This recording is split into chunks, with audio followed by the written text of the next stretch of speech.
Hi guys, what's up? Ako si Gerard, ang iyong digital guru at welcome sa isa na namang Tagalog tutorial. Para sa video na ito, aalamin natin kung paano mag-multicam edit sa Adobe Premiere. So, paano ba ang multicam edit? Well, ang pinakamagandang example nito ay mga sitcoms sa mga TV shows or series na nakikita natin. So, ito ang isang example ng ating edit.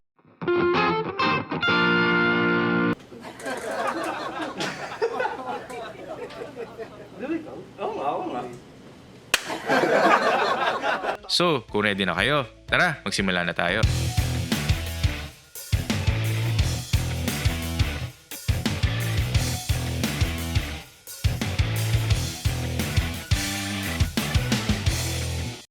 Bago tayo magsimula, I would like to thank my students for allowing us to use this video.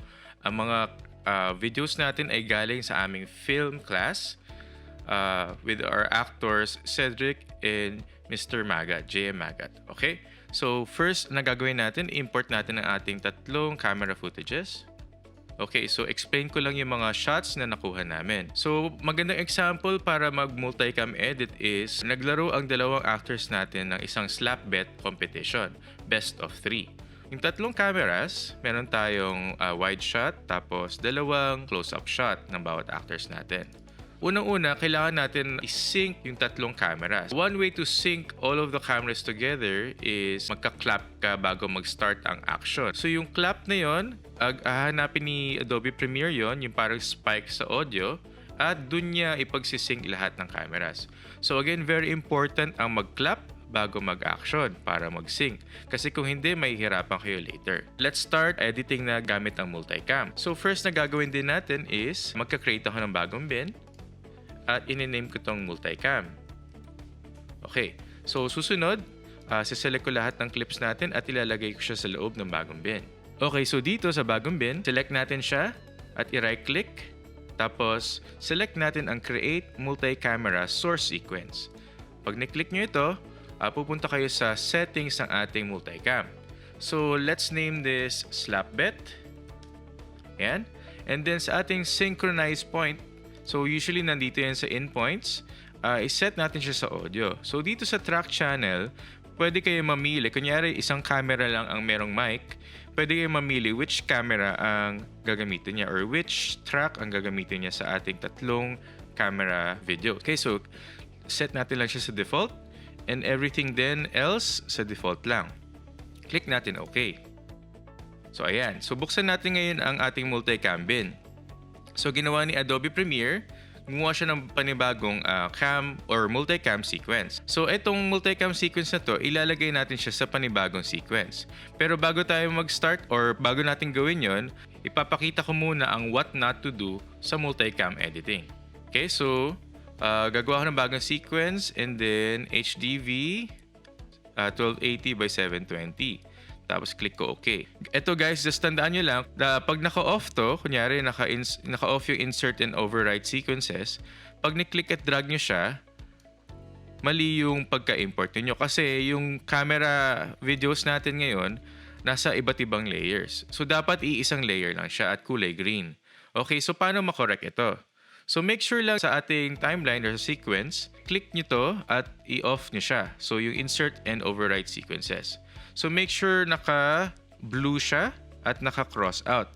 Para pag ni-click at drag nyo siya dito, iisang layer lang siya. And then, ito na yung ating multicam. Okay? So let's start editing na using the multicam. Kailangan iset natin ang ating view sa ating multicam editing sequence or sa multicam view. Ito siya yung icon dito sa baba. Kapag hindi nyo nakikita ang icon ng multicam, i-click nyo lang yung plus button dito and then hanapin nyo yung multicam icon tapos i-click at drag nyo lang siya dito sa ating toolbar. So ngayon, i-click nyo yung multicam and then nakikita nyo yung tatlong cameras natin. So scrub natin dito. So dito at this part, nakasync na yung tatlong cameras. Later on kasi, pag ni-click nyo yung mouse nyo sa different camera angles, mapipili natin yung iba't ibang shots na kailangan natin to tell the story ng slap bet competition nila. Ang gagawin natin later on, pwede natin gawin siyang live by pressing play. So habang nagpe-play ang ating time slider or ating footage, pwede tayo mag-switch to different cameras. So for example, pagka-play para suspense, dito muna close up sa ating actor and then change the wide shot, tapos doon sa actor natin ulit para may anticipation, and then dito para suspense, and then pagka-slap, dun tayo sa ating wide shot. Ngayon, i-cut natin tong sequence na to dito sa simula at i-try natin siya i-edit. So, ipipress ko ang play button. So, mag-start ako sa close-up. Yan. And then, pupunta ako sa wide shot. Tapos, sa reaction shot. And then, reaction ng ating actor. Tapos, balik tayo. And then, balik tayo sa ating wide shot. Ano ba? Ako na ba? So, ayan. Ay, kaya ka. 1-0. Ayan. Tapos, reaction shot. And then, reaction shot sa nagsampal. And then, wide shot ulit. Okay.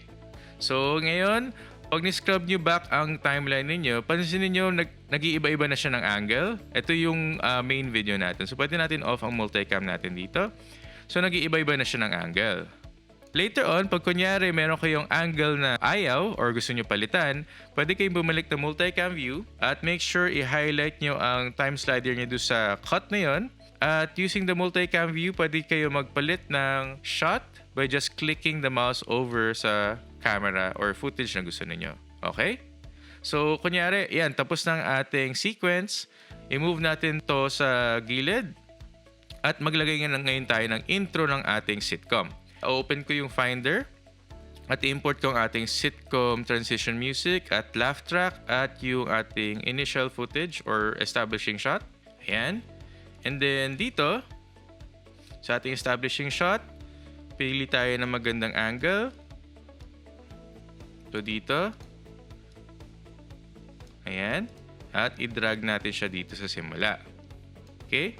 Pwede natin siya habaan konti. And then also, gamit ang ating effects controls, i-move natin ang position niya sa gitna. At after that, maglagay tayo ng intro transition music. So, dito tayo magsimula at i-cut natin tong part na to at ilagay natin siya dito. So, start ng ating multicam sequence. And then after that, sa ating laugh track, mag-cut tayo ng initial laugh track dito.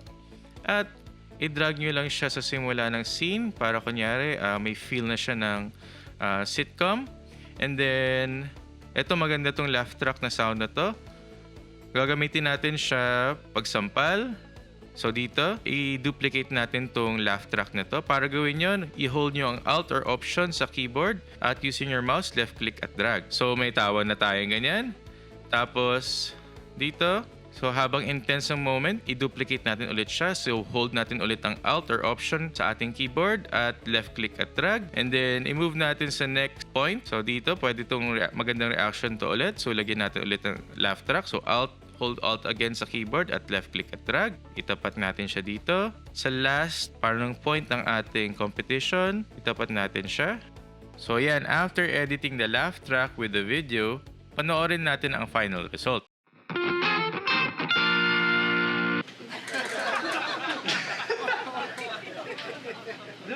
Oo nga. Natakot na ako. Kala ko ba fake lang? Ay, fake lang ba? Kinakabahan mo. Lalayo ko may mukha ako. Makapansin. Grabe intense. Ano ba? Ako na ba? Oo! Ay, kaya ka... 1-0.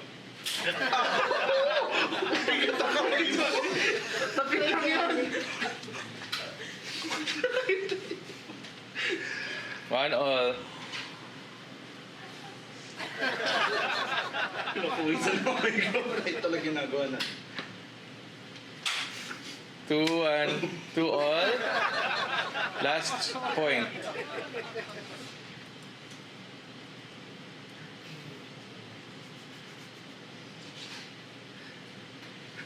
Nanginginig ko. Hindi.